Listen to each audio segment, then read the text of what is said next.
Sirra jirtuu maatiin chaanaalii Gadaa Space kan waliin ilaallu taansinee Introduction to Industrial Evolution jedha paartii lammaffaa jechuudha. The Industrial Revolution was a period of major industrialization and innovation that took place during the late 17th and the early 18th jedha. Warraaqsi industirii kun warraaqsa industirii guddichaa fi akkasumas argannoowwan garaagaraa itti argatame jaarraa 17ffaa keessa yookaan immoo jaarraa 18ffaa keessa kan jalqabedha. Industrial revolution at its core occurred when society shifts from using tools to make products to use new sources of energy such as coal to prevent machines and factories jedha. Warraaqsa kana keessatti yeroo hawaasi meeshaalee garaagaraa hojjechuudhaan enerjii garaagaraa fayyadamuutti ka'e akkasumas paawarii fayyadamuudhaan warshaa keessatti hojii garaagaraa yommuu inni jalqabedha. The revolution started in England with series of innovation to make labor more efficient and productive jedha. Revolutioniin kun biyya England yookaan immoo biyya Ingilizii keessatti jalqabe. Akkuma kana qorannoo garaagaraatiin argannoowwan walitti fufaan garaagaraa argameera. Akkuma kana oomishi garaagaraa baay'ee guddatee ture. The industrial revolution was time when manufacturing of goods moved from small shops and homes to large factories jedha. Warraaqsi industirii kana keessatti oomishni wantoota xixiqqoo yookaan immoo gurgurtaa wantoota xixiqqoo irraa gara warshaa gurguddaatti yommuu inni ce'e agarra. This shifts brought about changing culture as people moved from rural areas to big cities in order to work jedha. Kun immoo akkuma kana aadaa namoonni yeroo sana turan gara baadiyyaarraa akkuma kana gara magaalaatti shift yookaan immoo godaanuu jalqaban ture jedha. Maal barbaacha? Hojii garaagaraa barbaacha warraaqsa industirii kana keessatti jechuudha. The most important invention of industrial evolution jedha. Argannoowwan barbaachisoo yeroo sana yookaan immoo industrial evolution yookaan jijjiirama industirii kana keessatti uumame inni jalqabaa tiraanspoorteeshiniidha. Tiraanspoorteeshinii gaafa jennu geejjiba jechuudha. Geejjiba galaanarraa yookaan steam engine, reel roodii yookaan hadiida baaburaa diesel enginiidhaa fi akkuma kana eerpileenii yookaan daandiin qilleensaa yeroo inni ijaaramuu jalqabedha. Inni itti aanu koominikeeshiniidha. Koominikeeshinii gaafa jennu walquunnamtiin garaagaraa yommuu inni ittiin babal'atedha. Akkuma kana telegiraafiin yommuu inni jalqabedha. The transatlantic cable yommuu inni jalqabedha. Akkuma kana foonogiraafiin illee yeroo inni jalqabe agarra. Kana duukaa bilbilis yeroo sana kan jalqabe ta'uu agarra jechuudha. Kan itti aanu industiriidha. Industirii keessatti maashinoonni garaagaraa yommuu isaan hojii eegalan agarra. Fakkeenyaaf kooton giinii yookaan immoo kooton injinii yookaan warshaaleen jirbii garaagaraa yommuu isaan dhaabbatan agarra. Swiingi maashiniidhaa fi elektirik laayitii yookaan immoo ifni elektirikii yeroo inni inventii yookaan immoo yommuu inni kalaqamedha jechuudha industirii kana keessatti. Historical background mataa isaanii ni qabu yookaan immoo seenaa mataa isaanii ni qabu. Industiriin yookaan immoo warraaqsi industiriyaalee kun bakka afuritti qoodama. Industirii tokkoffaa, lammaffaa, sadaffaa, arfaffaa jedhamee bakka afuritti qoodama jechuudha. Itti fufnee kan ilaallu ta'a. The Industrial Revolution began in Great Britain in the late 17th before spreading to the rest of Europe jedha. Industrial Revolution yookaan immoo warraaqsi industirii kuni Biriteen guddittii keessatti bara 1770 keessa kan eegale yommuu ta'u utuu biyyoota garaagaraatti hin ce'in dura jechuudha. Biyyoota Awurooppaa kam keessatti utuu hin ce'in dura yeroo jalqabaatiif Industrial Revolution yookaan immoo warraaqsi industirii kun biyya Biriteen keessatti jalqabe jedha. The first European countries to industrialize after England were Belgium, France and German stateedha. Biyya Awurooppaa yeroo jalqabaatiif Ingilaandiitti aananii industirii kana babal'isan tokkoffaa Beeljiyeemiidha, Firaansiidha, Jarmaniidha jechuudha.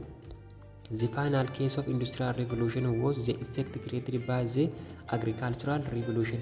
Sababni jalqabaa industrial revolution kana uume ni baay'een agricultural revolution yookaan immoo warraaqsa qonnaa ture jechuudha. As previously stated, the industrial revolution began in Britain in the 18th century due in part to an increase in food production, which was key outcome of the agricultural revolution jedha. Akkuma jalqaba ibsuuf yaalle warraaqsi industirii kun biyya Biriiteenii keessatti jaarraa 18ffaa keessa jalqabee maal gochuudhaaf ture? Oomisha nyaataa dabaluudhaaf ture. Maalirratti kan hundaa'e yookaan immoo bu'aa maaliitiin kan hundaa'e? Bu'aa qonnaa irratti kan hundaa'e jechuudha. Jalqaba kan ture agricultural revolution ture yookaan immoo agriculture irratti hundaa'ee ture. Sana booddee agriculturein sun more advanced ta'uudhaan maal fidanii industiriyaalaatti ce'uudhaan food productioniin yookaan immoo oomishni nyaataa akka inni dabaluuf xiyyeeffannoon isaa jalqabaa kana ture jechuudha. Industiriin gosa afurtu jira. Isaan keessaa inni jalqabaa the primary industry involves getting raw material jedhama. Warri kun meeshaa dheedhii jechuudha. Primary industry warri jedhaman meeshaa dheedhii yemmuu argamu jechuudha. Fakkeenyaaf maayiningii, faarmingii, fiishingii jedha. Albuuda baasuu, qotuu, akkuma kanas qurxummii qabuun maal jalatti ramadama? Primary industry jalatti ramadama jechuudha. The secondary industry kan jennu immoo involves manufacturing. Warri kun immoo maal irratti kan hundaa'anidha? Oomisha garaagaraa irratti kan hundaa'an yookaan immoo kalaqa garaagaraa irratti kan hundaa'anidha. Fakkeenyaaf making cars and steels jedha. Konkolaattota garaagaraa faaktorii yookaan warshaa keessatti oomishuu akkasumas sibiilota garaagaraa oomishuun kun secondary industry keessatti ramadamaa jechuudha. Inni sadaffaan tertiary industry jedhama. Provides a service. Example teaching and nursing jedha. Inni sadaffaan kun immoo dhiyeessii kan fidanidha jechuudha. Fakkeenyaaf barsiisuu akkasumas fayyaa wajjin kanneen wal qabatan tertiary industry jalatti ramadamu jechuudha. Akkuma kana inni arfaffaa fi inni dhumaa quaternary industry jedhama. Involves research and development industries. Kun immoo qorannaadhaa fi dagaagina industirii gurguddoo irratti kan xiyyeeffatudha. Fakkeenyaaf information technology yookaan IT fudhachuu dandeenya jechuudha. Akkuma duraan jedhee ture industrial revolutioniin iddoo gurguddaa afuritti qoodama. Iddoo gurguddaa arfan kana keessaa industrial revolution isa jalqabaa yookaan immoo IR1 jalqaba ilaalla. The industrial revolution is described as a transition to new manufacturing process. Industrial revolutioniin akkuma jennee jijjiirama gara oomisha haaraa tokkotti ittiin ceenudha. Addana keessatti industrial revolutionii warra jalqabaa kana keessatti yeroo itti manufacturing yookaan immoo oomishni garaagaraa hojjetamuu jalqabanidha jechuudha. It was first coined in 1760s during the time where the revolution begins. Inni jalqabaa kun yookaan immoo industrial revolution warraaqsa industirii inni jalqabaa kun bara 1760moota keessa akka inni jalqabee himaa. Itti aansee the transition in the first IR included going from hand production method to machines, the increasing use of steam power, the development of machine tools and the rise of factory systems. Warraaqsa industirii jalqabaa yookaan immoo IR first kana keessatti maalidha? Yerootti hojiin harkaa gara maashiniitti jijjiiramuu jalqabeedha. Fakkeenyaaf paawarii fayyadamnee elektirikiiwwan garaagaraa fayyadamnee gara warshaatti yeroo nuti ceene kun maal jedhama? Warraaqsa industirii jalqabaati. Fakkeenyaaf akkuma fakkii kana keessaa mul'atu hojiin harkaa fi kan mul'atu warshaaleen garaagaraa yommuu isaan dhaabaman mul'ata jechuudha. Kun isa jalqabaa industirii first jalatti ramadamaa jechuudha. Yeroo itti hojiin harkaa gara maashiniitti jijjiirame jechuudha. Industrial revolution inni lamaffaa yookaan immoo IR second warri jedhaman immoo the second IR also known as technological revolution begins somewhere in the 1870s jedha. Inni kun immoo inni lamaffaan kun kan inni ittiin beekamu warraaqsa teknooloojii jedhamuudhaan hin beekama. Bara 1870 keessa kan jalqabeedha. The advancement of IR2 included the development of methods for manufacturing interchangeable parts, widespread adoption of pre-existing technological systems such as telegraph and railroad networks jedha. Inni kun immoo advaansii ta'anii jechuudha. Fakkeenyaaf industiriin warri jalqabaa jiran yookaan immoo warraaqsa industirii warra tokkoffaa kan irratti addaaptii ta'anii garuu immoo moor advaansii yommuu isaan ta'an mul'atu. Teknika garaagaraa fayyadamuudhaan akkuma kana tooftaawwan garaagaraa fayyadamuudhaan moor advaansii akka isaan ta'an mul'ata. Moor advaansii akkuma ta'aniin gara maalti ce'an industiriin kun gara teknooloojii garaagaraatti ce'an jechuudha. Fakkeenyaaf teelegiraafiidhaa fi railroad networkii yookaan immoo walquunnamtii jechuudha. This adoption allowed the vast movement of people and ideas, enhancing communication. Erga teknooloojiitti ce'anii booddee yeroo itti uummati yookaan immoo hawaasi maal gochuu jalqabanidha, informationii yookaan immoo walqunnamtii itti jalqabanidha jechuudha. Moreover, new technological systems were introduced. Akkuma kanatti siisteemoonni teknooloojii garaagaraa yommuu isaan kireet ta'an yookaan immoo invent ta'an agarra.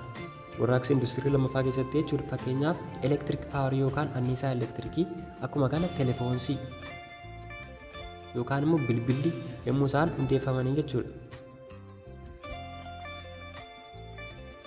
Industrial Revolution 3 yookaan immoo IR 3 yookaan inni sadaffaan kun immoo then came the third industrial revolution, introduced the transition from mechanical and analog electronic technology to digital electronics.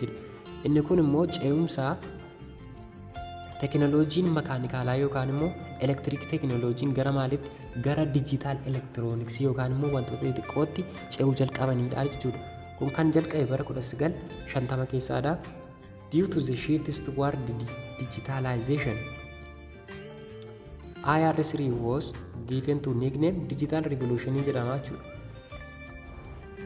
Sababa wanti kun gara digitalization yookaan immoo industiriin kun gara digitalizationitti ce'eef maqaan moggaasa masoo ittiin ba'e digital revolution jedhamuudhaanis ni beekama jechuudha. The core factor of this revolution is mass production and widespread use of digital logic circuit and it is derived technological such as computer, hand phones and the internet. Digitaaliin kun akkuma babal'ateeni digital logic circuit yookaan immoo divaayisoota elektirooniksii garaagaraa ta'u hundeeffame. Kanaan kan wal qabate kompiitaroonni yommuu isaan mul'atan argina. Hand phone yookaan bilbilli harkaa, akkuma kan internetiin illee sadaffaa yookaan immoo warraaqsa industirii sadaffaa kana keessatti kalaqaman jechuudha. These technological innovation have arguably transformed traditional production and business techniques, enabled people to communicate with another without the need of being physically present.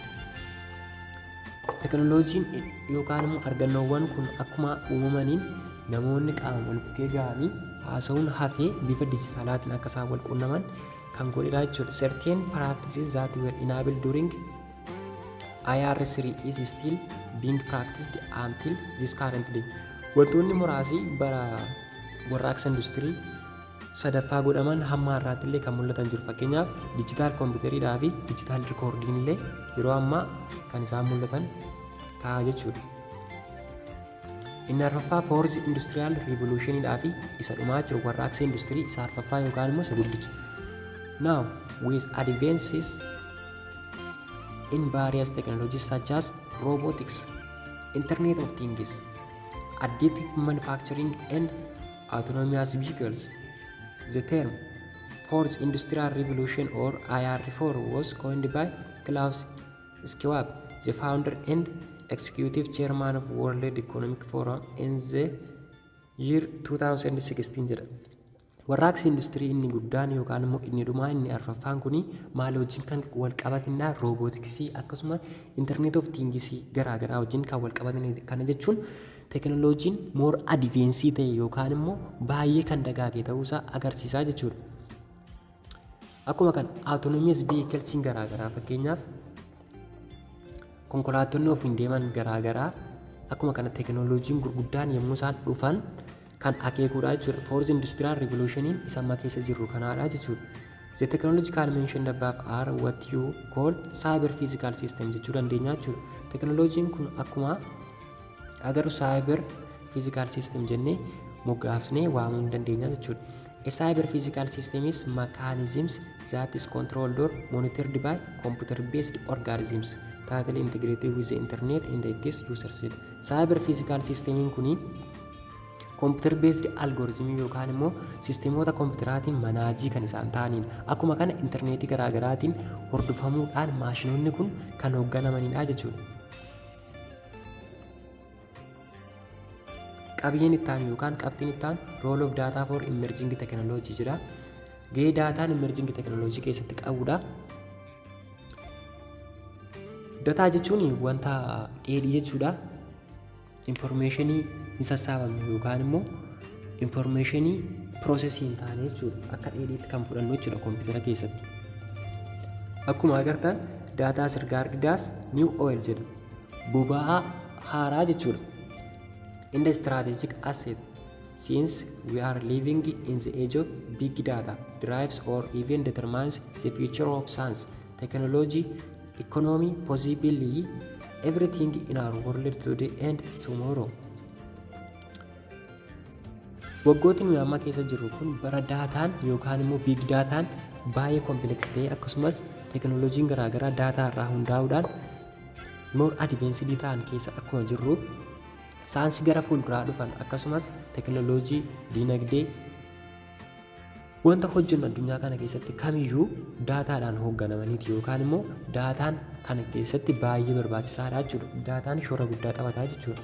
Data have not only triggered tremendous hype and boost, but more importantly, presents enormous challenges that in turn bring incredible innovation and economic opportunity. Dataan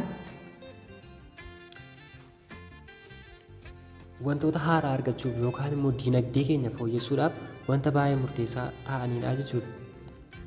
This reshaping and the paradigm shifting are driven not just by data itself, but all other aspects that could be created, transformed, or adjusted by understanding, exploring it, utilizing data. Kanneen kuni dataa duwwaadhaan utuu hin taane teekinooloojiin har'a uumaman kun dataa qofaa duwwaatu gahee keessatti taphata jechuu miti. Kanneen biroon ni jiru. Wanti daataa duukaa barbaachisanii jechuudha. Kana jechuun teekinooloojiin keenya yookaan immoo wanti haaraan tokko kireetii akka isaan ta'an akkuma kana akka isaan jijjiiraman agarsiisaniif gaheen daataa baay'ee barbaachisaadha jechuudha. The preceding trend its potential have triggered new debate about data intensive scientific discovery as emerging technologies, so-called fourth industrial revolution. Fourth industrial revolution baay'ee wal xaxaa yookaan immoo advanced akka inni ta'e ilaallee turre. Advanced erga ta'anii booddee big daataan achi keessa waan jiruuf daataa sassaabuu yookaan immoo teekinooloojii haaraa amma mul'atan kana keessatti scientific discovery yookaan immoo argannoon saayinsawaan daataa irratti hundaa'eeti kan inni godhamu jechuudha. There is no doubt, nevertheless, that the potential of data science and analytics to enable data-driven theory, economy, professional development is increasingly being recognized.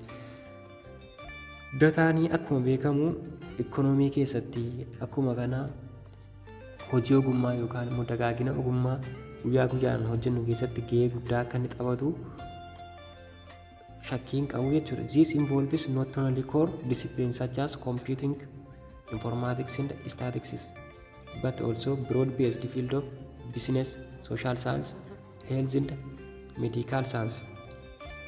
Dhimmi daataa kuni koompitara duwwaa wajjin kan wal qabatu yookaan informaatiksii duwwaadhaan kan wal qabatu akkasumas staatiksii duwwaa kan utuu hin taane bizineesii wajjin illee dhimmi daataa kun wal qabataa, sooshaal saayinsii wajjin wal qabata yookaan immoo saayinsii hawaasaa akkuma kana fayyaa wajjin illee kan wal qabatu ta'a jechuudha. Qabxiin itti aanu enabling device and network jedha. In the world of digital electronic system, there are four basic kind of devices. Elektirooniksii dijitaalaa keessatti wantoota baay'ee barbaachisoo ta'an yookaan immoo divaayisoonni baay'ee barbaachisoo ta'an afurtu jira. Isaanis tokkoffaa miimooriidha, itti aansinee maayikiroopiroseesarii, loojikiidhaa fi neetwoorkiidha. Memory device kan jennu store random information such as content of spreadsheet or database. Informationii keenya kuusuudhaaf kan nu gargaaranidha. Bifa spreadsheetiin yookaan bifa database of keessaa qabuun ta'uu danda'a jechuudha. Kan itti aanu microprocessor'dha. Execute software instruction to perform a wide variety of tasks such as running a word processing program or video game jedha. Microprocessor kan jennu immoo pirogiraamota yookaan immoo instructionii ajaja softweeriin tokko qabu kan execute godhanii akka softweeriin sun perform ta'anii hojjetaniif kan nu fayyadanii jechuudha. Fakkeenyaaf video game gaafa hojjennu executionii mataa isaatii qaba. Nuti viidiyoo agarra malee execution achi keessa hin beeknu yookaan immoo proogiraamii achi keessa hin beeknu.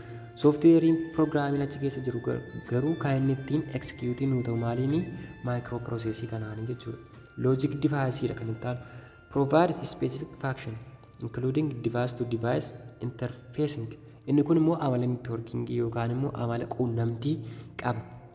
Maal gochuudhaaf devicein akka isaan wal quunnamaniin akkuma kana data communication yookaan immoo quunnamtiin data garaagaraa information akka inni daddarbu signal processing data display yookaan data mul'isu akkuma kana timing in the control operation and almost every other function a system must perform.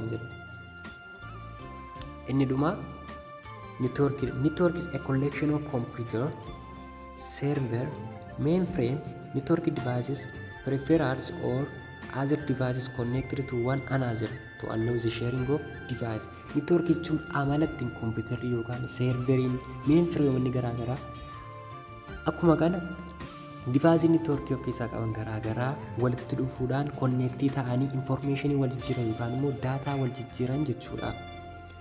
An excellent example of network is internetii mataa isaatii jechuudha. Example kan nuuf ta'u internetii networkii keessatti jechuudha. Which connects millions of people all over the world.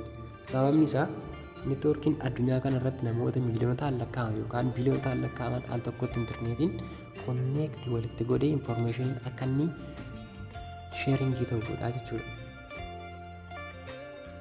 Programmable device usually refers to chips that incorporate fields programmable.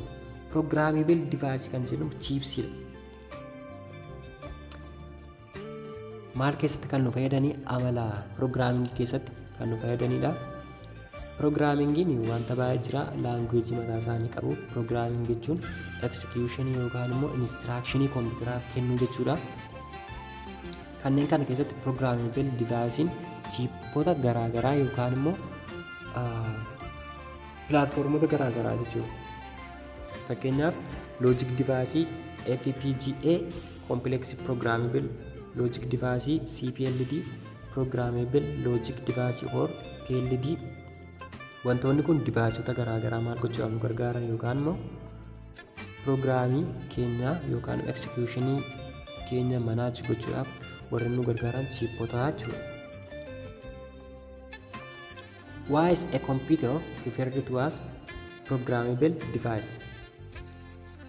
Kompiitarri maaliifi programmable device jechuudhaan beekamaa kan jiruudhaaf sababni isaa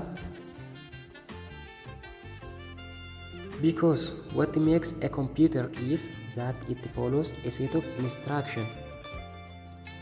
Wanti kompiitarri godhu yookaan wanti kompiitarri hojjetu kamiyyuu instructionii mataa isaanii qabu.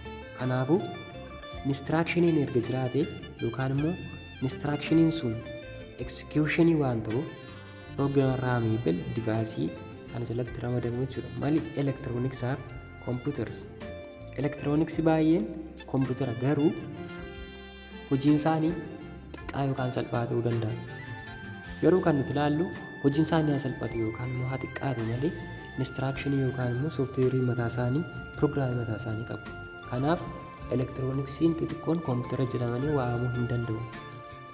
Qabiyyeen itti aanu human to machine interaction yookaan immoo hariiroo namaa fi maashiniin waliin qaban jedha. Kana paartii sadaffaa keessatti waliin kan ilaallu ta'a.